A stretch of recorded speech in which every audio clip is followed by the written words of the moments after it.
The battle above New Haven intensified as more Vorthan reinforcements arrived from deeper in the system. General Thrakex had called for his reserve fleets, confident that sheer numbers would overwhelm the mysterious human forces. What he didn't expect was how the humans would adapt to the changing battlefield. Commander Zara watched from the bunker as the human fleet split into smaller task forces, each one operating with independent precision. Their coordination was unlike anything she had seen from any species in the Galactic Council. No constant communication chatter, no hesitation in orders. They moved like a single organism with many parts. Commander, we're detecting energy signatures from the human ships that don't match any known technology, Dr. Nelith reported, her scientific excitement overriding the danger of their situation. Their weapons seem to be projectile-based, but they're accelerating metal slugs to a significant percentage of light speed.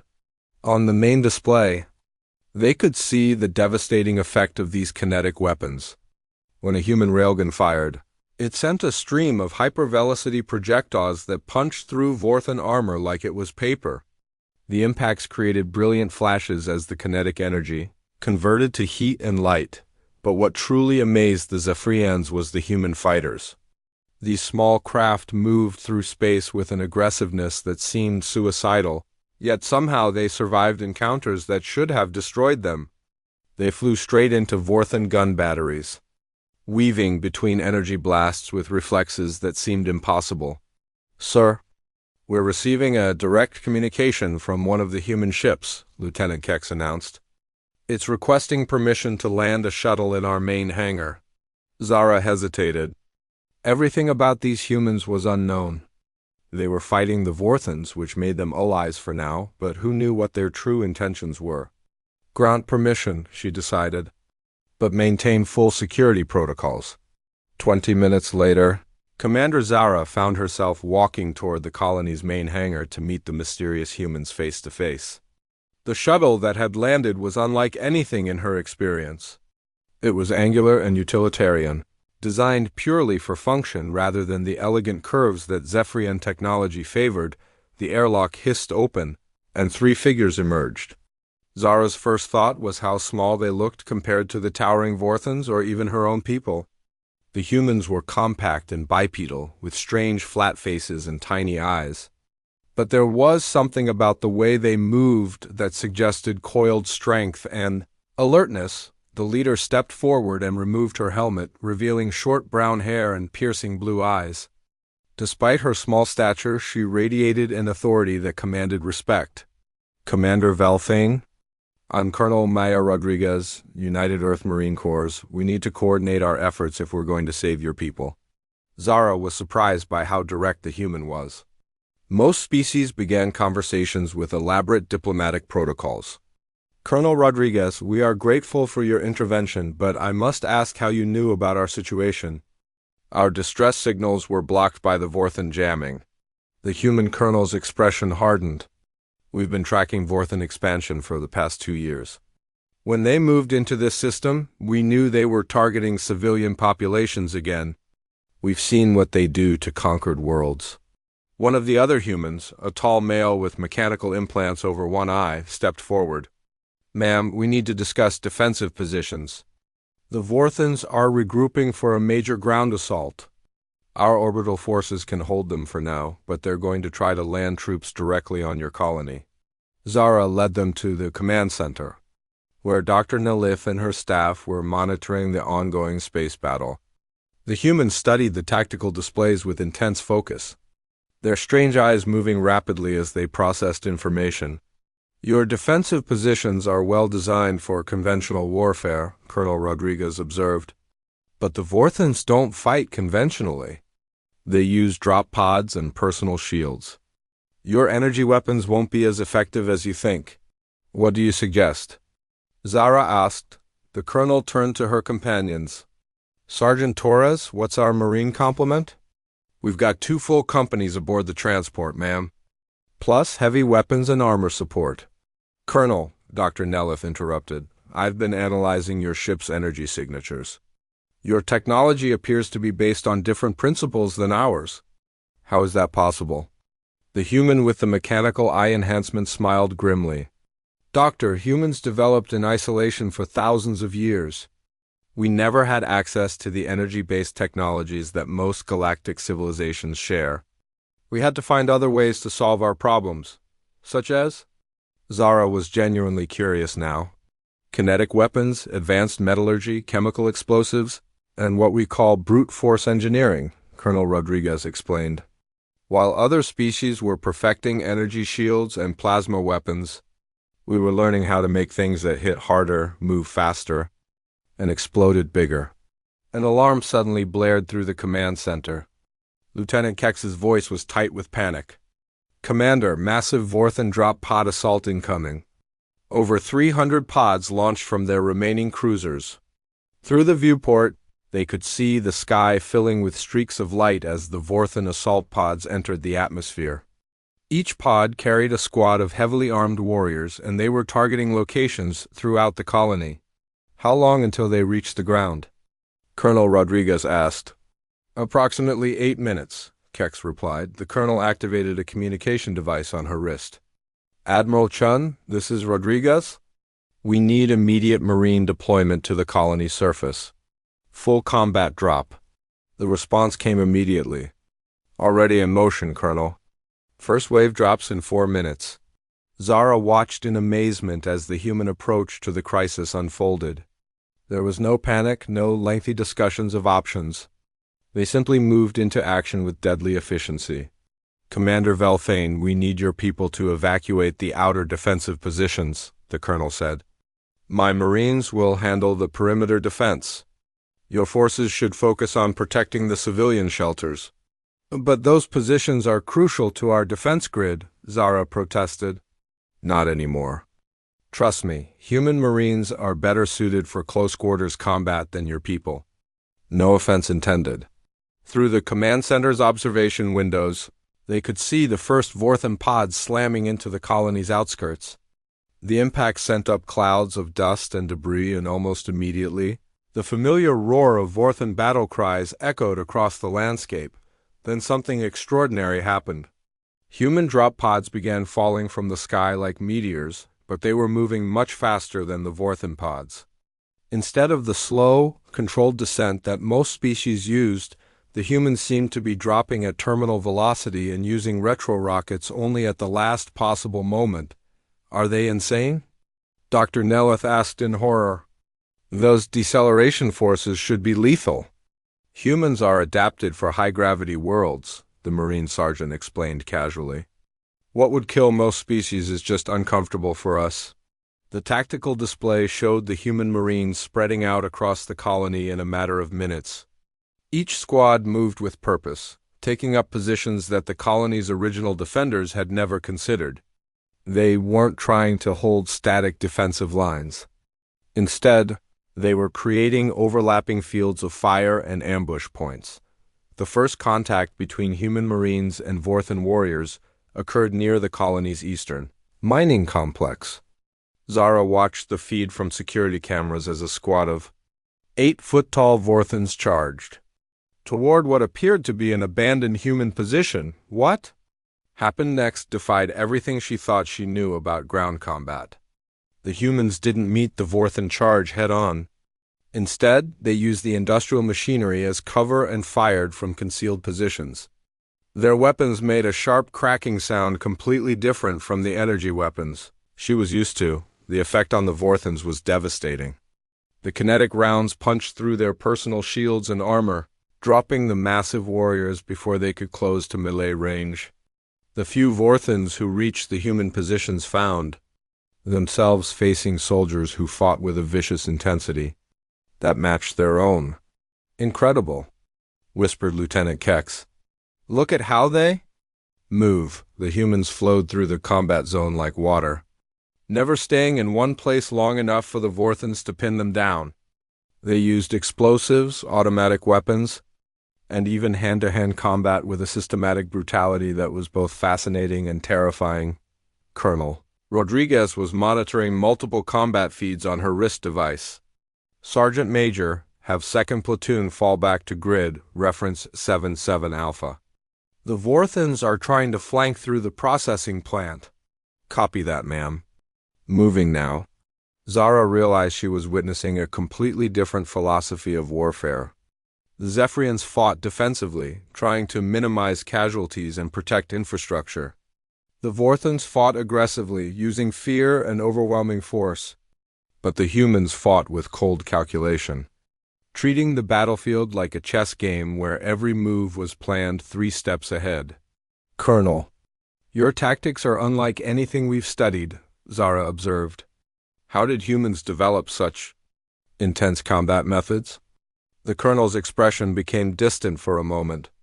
Commander, humans have been fighting wars for our entire recorded history. The Zephyrian colony of New Haven had been under siege for 3 months.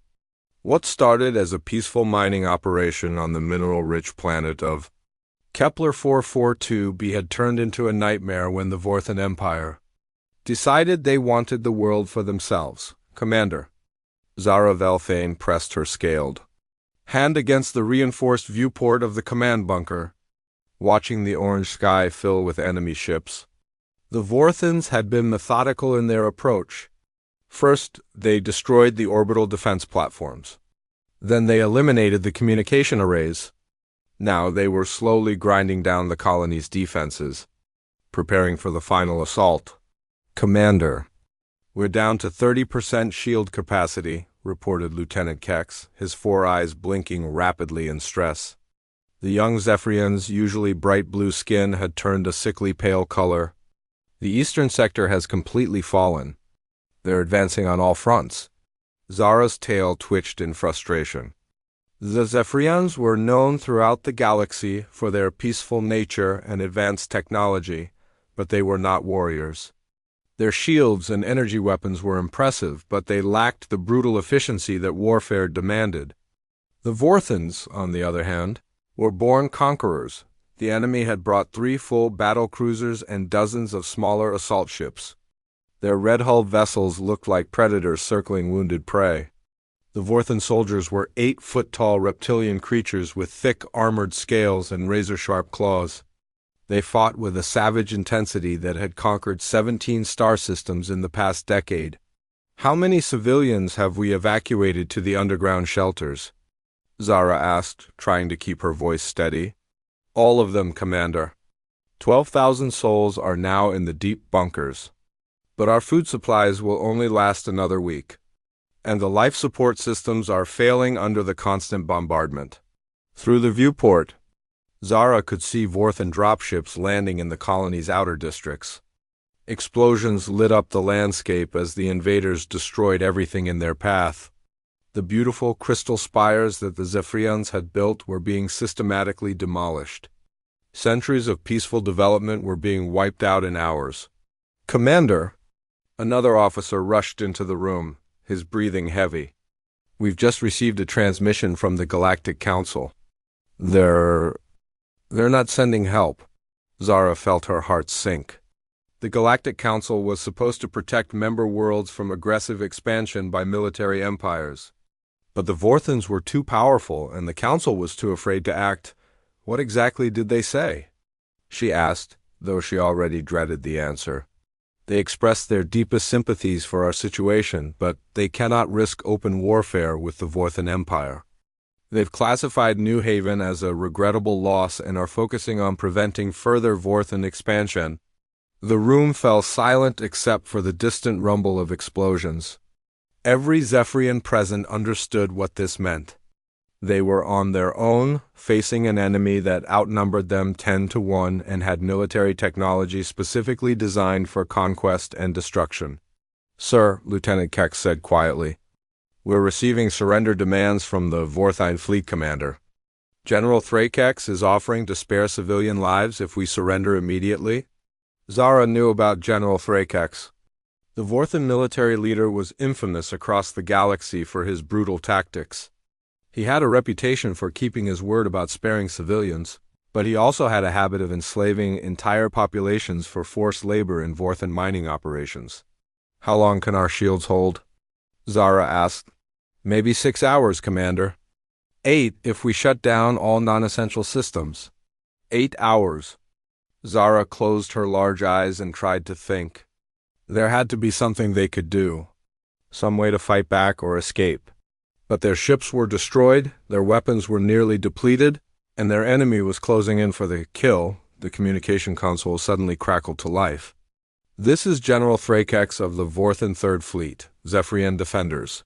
You have fought bravely, but your resistance is pointless. Surrender now, and I guarantee the safety of your civilians. Continue fighting, and I will be forced to use more destructive methods. A transmission cut off, leaving behind an ominous silence. Everyone in the command center knew what more destructive methods meant. The Vorthans had plasma bombardment weapons that could turn the entire surface of the planet into molten rock. "Commander," said Dr. Nelith, the colony's chief scientist, "I've been monitoring their attack patterns. They're not trying to completely destroy our infrastructure. They want our mining equipment intact. That's why they haven't used their most powerful weapons yet." "That won't help us if we're all dead or enslaved," Zara replied bitterly. "No, but it means they're vulnerable. Their ships are positioned to minimize damage to the mining facilities. If we could somehow strike back, we might catch them off guard." Zara looked at the tactical display. Dr. Nelith was right. The Vorthan ships were arranged in a protective formation around the main mining complex, but this left gaps in their coverage. Unfortunately, the Zephyrians had no ships left to exploit these weaknesses. "Commander, we're detecting massive energy surges from the Vorthan fleet," reported the sensor operator. "They're charging their main weapons. I think they're preparing for the final assault." Through the viewport, the enemy ships began to glow with deadly energy. Weapon ports opened along their hulls, revealing the devastating firepower that had conquered world after world. The time for surrender or resistance was running out. Zara made her decision. "All units, prepare for final defensive positions. We may not be able to win, but we'll make them pay for every meter of ground." The Zephyrians began their final preparations. Engineers rerouted available power to the shields. Soldiers checked their energy rifles and prepared defensive positions. Medical teams moved to emergency stations. Everyone knew this was likely their last stand, but as the Vorthan ships moved into attack formation, something unexpected happened. The long-range sensors detected new energy signatures at the edge of the system. "Commander, we're picking up unidentified ships jumping out of hyperspace," the sensor operator announced, his voice filled with confusion. "Multiple contacts, but I can't identify their configuration. They're not in any of our databases." Zara rushed to the sensor station. On the screen, she could see dozens of new contacts appearing throughout the outer system. The ships were sleek and angular, with a design unlike anything she had ever seen. They were moving fast, very fast, and heading directly toward New Haven. "Are they Galactic Council forces?" she asked hopefully. "No, Commander. The energy signatures are completely unknown, and they're broadcasting on frequencies we've never encountered before." General Thrakex had apparently noticed the new arrivals too. The Vorthan fleet was suddenly changing formation, turning some of their ships toward the unknown contacts. "We're receiving a transmission from the unknown fleet," the communications officer announced. "The signal is weak, but it's coming through on multiple frequencies." "Put it on the main screen," Zara ordered. The image that appeared was unlike anything the Zephyrians had ever seen. The face was flat and mostly hairless, with small eyes and strange coloring. The creature spoke in a harsh, guttural language that their universal translators struggled to process. "This is Admiral Sarah Chun of the United Earth Defense Force," the voice finally came through clearly. "We are responding to a distress signal from this system. Any hostile forces engaging peaceful colonists are hereby ordered to withdraw immediately." Zara felt a surge of hope mixed with confusion. Earth? She had heard rumors of a distant world called Terra, inhabited by creatures called humans, but most Zephyrians considered them to be myths. The stories claimed they were a primitive species from the Outer Rim, barely capable of interstellar travel, but these ships were definitely real. And they were moving with a precision and speed that suggested highly advanced technology. "General, Thrakex's voice boomed over the communications channel. Unknown vessels, this is a Vorthan military operation in sovereign territory. You will withdraw immediately or face the consequences.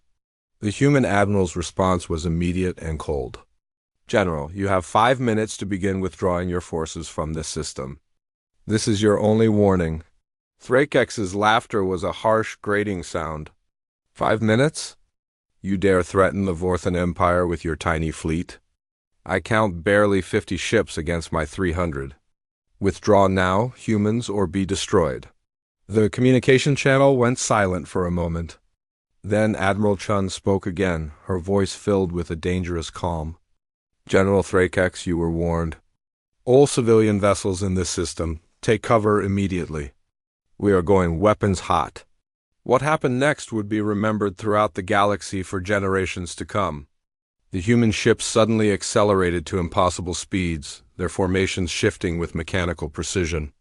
They moved like a pack of predators, each ship knowing exactly where the others would be. The first wave of human fighters screamed past the Vorthan outer defenses before the enemy could even react. These small, agile craft moved in three-dimensional patterns that seemed to defy physics, dodging incoming fire while delivering precise strikes against key targets. Impossible, whispered Dr. Nelith, watching the tactical display. Their acceleration rates are beyond anything in our database. How are their pilots surviving, though? The final phase of the battle began when General Thrakex himself descended to the planet's surface. The Vorthan commander arrived in a heavily armored command pod, surrounded by his elite guard unit. These were the most dangerous Vorthan warriors, each standing over 9 feet tall and equipped with personal energy shields and plasma weapons that could melt through most known materials. Commander Zara watched from the command bunker as the massive Vorthan general emerged from his pod. Even through the security cameras, his presence was intimidating. General Thrakex was a legend among his people, having never lost a planetary assault in over 20 years of conquest. Colonel Rodriguez, the Vorthan commander has landed, Zara reported through the communication link. He's brought his personal guard. These aren't regular soldiers. The human colonel's voice came back steady and calm. Understood, Commander. We've been briefed on Thrakex's reputation. He likes to finish his battles personally. Colonel, you don't understand. General Thrakex has conquered 17 worlds. His elite guards have never been defeated in ground combat. They use weapons that can cut through starship armor. There was a brief pause before Colonel Rodriguez responded. Commander, there's something you should know about human military doctrine. We have a saying, the bigger they are, the harder they fall. We'll handle the general. Zara watched in growing concern as General Thrakex began advancing toward the central command area, where most of the human marines were positioned. The Vorthan general moved with predatory confidence, his elite guards forming a protective formation around him.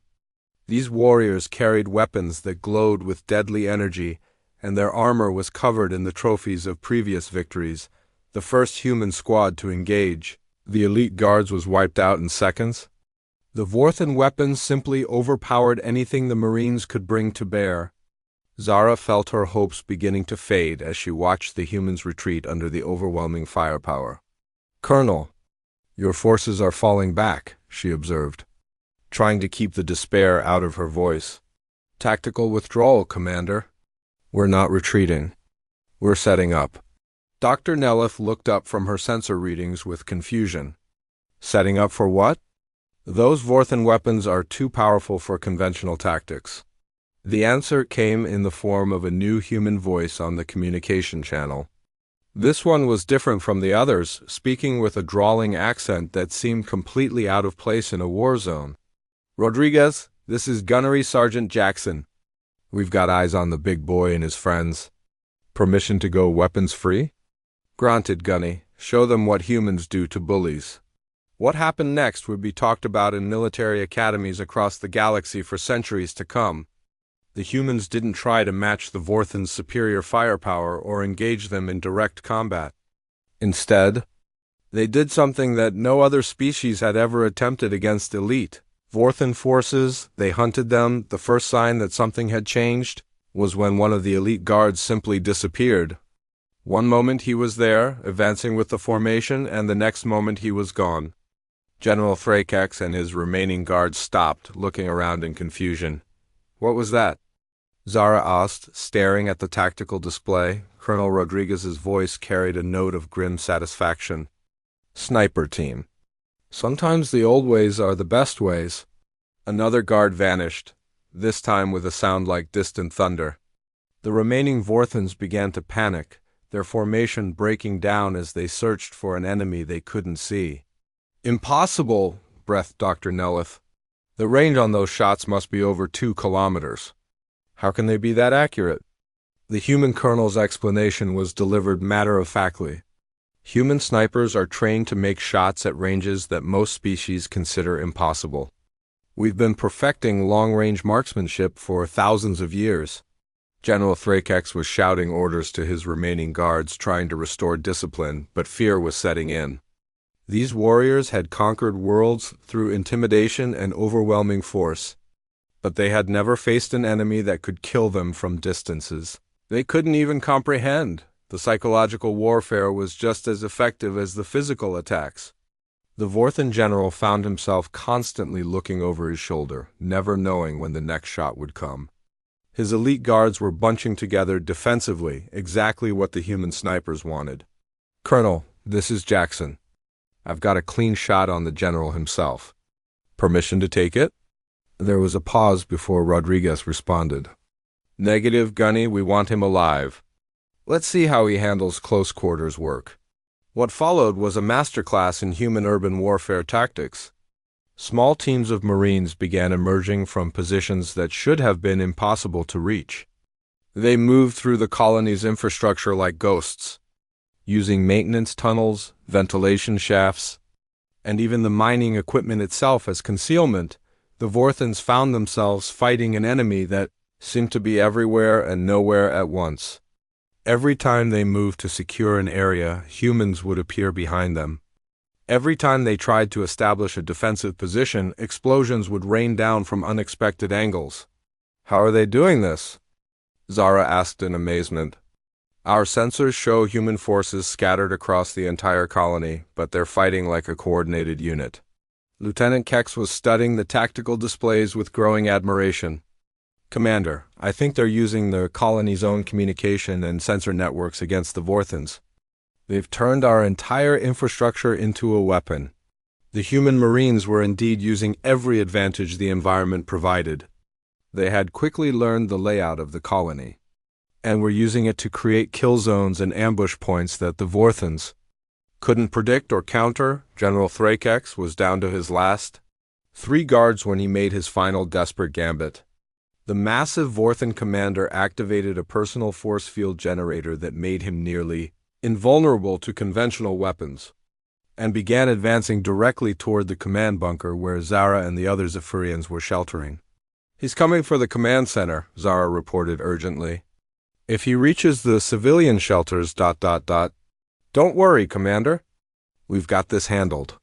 Colonel Rodriguez herself appeared at the entrance to the command complex, along with a squad of Marines carrying weapons that Zara had never seen before.